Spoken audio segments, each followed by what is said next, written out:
Welcome back. The state of California ignoring another federal mandate. The Transportation Department giving a 30-day deadline to the state back in August to comply with its rule requiring truck drivers to be proficient in English. California completely snubbing that rule. So now, exclusive tonight, the Transportation Department is announcing that it will withhold more than $40 million in federal funds from the state for its downright refusal to enforce this rule. Transportation Secretary Sean Duffy joins me now to discuss. It is a pleasure to have you on the program, Secretary Duffy. Talk to me a little bit about why you're doing this. It is dangerous when the state does not comply with these rules for truckers, and it steals jobs from the American people. Those are two big ones.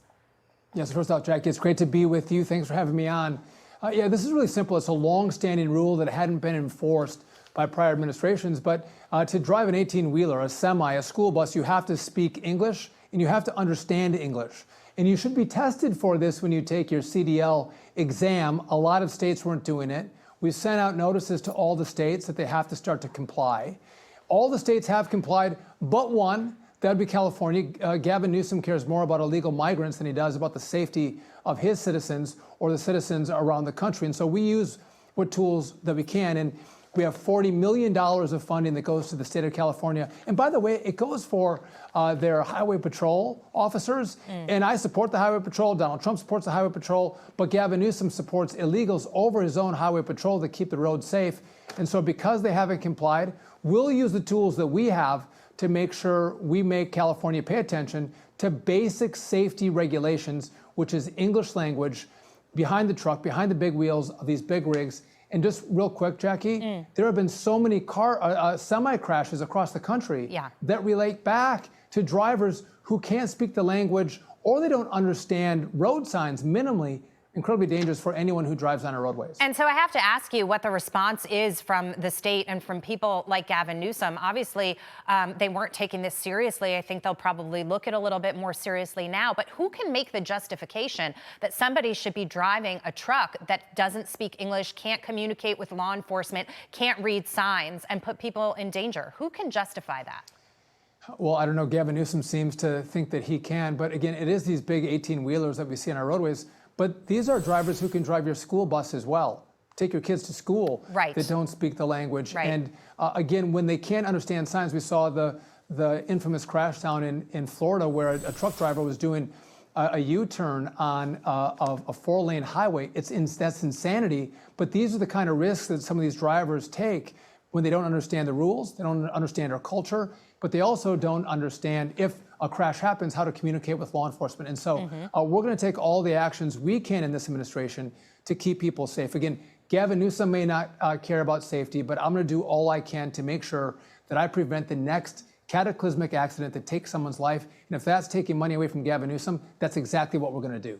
Okay, let's talk about deregulation. It's something that the president campaigned on in many different areas. You are doing that at the Department of Transportation, 157 deregulatory actions and saving $1.3 billion for taxpayers. Talk to me about how it works. Sure. Off the top, first, we've stopped the DEI and the climate crazy policies from the last administration. It's moving projects faster and more cost effectively. That's number one. But simple things like speed limiters in big rigs was a safety issue for our semis. We had the ability of foreign manufacturers in the EV market able to come in and test their products, their new cars, their new technology in America, where American developers, American manufacturers didn't have the same right to produce those same vehicles in our country. We gave the benefit in the last administration to foreign competitors. We've taken those rules away as well. We've got rid of the California high-speed rail, saving billions of dollars. Here's what's on the horizon, a little foreshadowing, Jackie.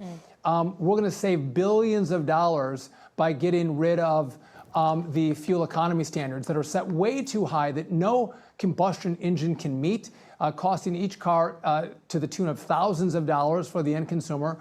We're in the process of getting rid of those rules, bringing down the cost of a car, and again, saving the American family a lot of money when they purchase the new vehicle. Fair enough. $1.3 billion. I will take it, and so will the taxpayers. Just starting to, Jackie. They were just beginning. Yeah. Secretary Duffy, let me also ask you about the shutdown, day 15.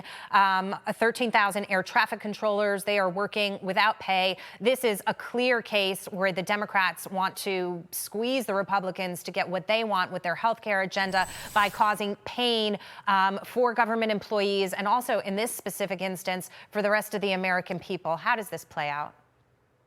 Well, listen, I don't know how long Democrats are going to keep a shutdown, how long they want to fight for illegal immigrants' health care or funding for foreign entities, crazy funding for countries around the world.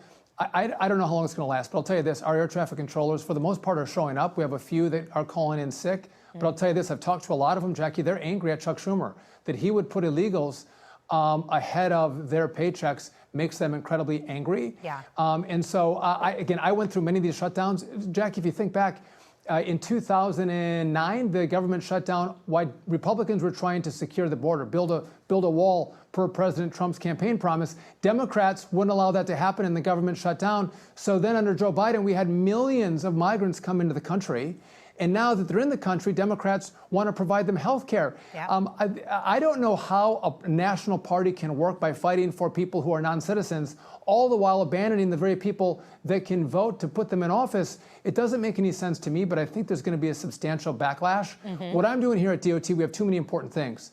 Like we're trying to modernize our air traffic control system. I'm trying to bring more air traffic controllers into the system. I can't let this shutdown get us to deviate from the good work that we're doing, because 6 months from now, Jackie, everyone will forget the shutdown, and they'll want to know where I was at, what progress I've made.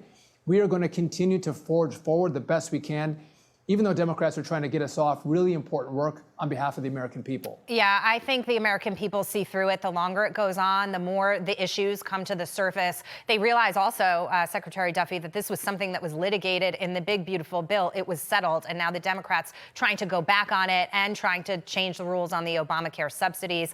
We are out of time, but it always is a pleasure to have you on the program. Thank you.